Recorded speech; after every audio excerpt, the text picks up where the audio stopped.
Hello, Instagram, YouTube, and all the other people listening from wherever and however. It's so weird. So today when I was outside, I currently live in Harlem River Projects. I'm sorry, they're not currently, it's the same. Anyway, I currently live in Harlem River, all right? And it's in Harlem, and, it's a housing complex and things of that sort. So I went outside, and I saw a nice little pro-abortion rally poster outside, and I'm just like, that's very fucking interesting. These people that I've never seen any of their little propaganda crap anywhere at all, ever in this community at all, like ever. And it was just so interesting to me because it's just, I've really just been more vocal about my pro-life tip, and it's just interesting that this poster just happened to be in my community right across the street from my apartment. And I was just like, y'all don't push nothing else in this community, but you're going to push this pro-abortion rights crap. I don't see you doing any other work in this community ever. I don't ever see you where y'all at, but y'all definitely are really adamant about pushing this whole turning wombs into tombs business. And, this is not an unfamiliar tactic from these liberal Nazi type people who love to push and shove pro-choice or pro-choice down the throats of Black people. Because when you look at just what Planned Parenthood and Margaret Sanger, who was the founder of Planned Parenthood, stood on the practice of eugenics.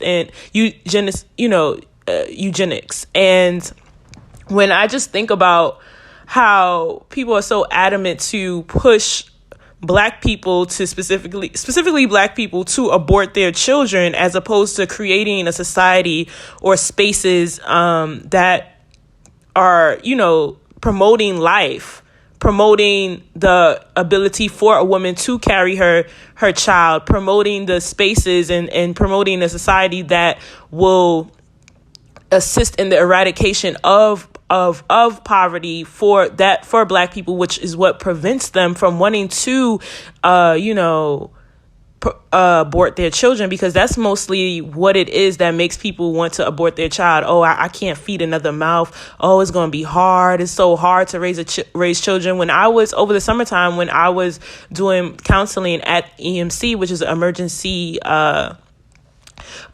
pregnancy center, that was some of that. You hear that a lot from a lot of the women, that's pretty much what it is. Most women are afraid to keep their child because they're in fear that they won't have the means to provide for that child. So it's just very interesting to me.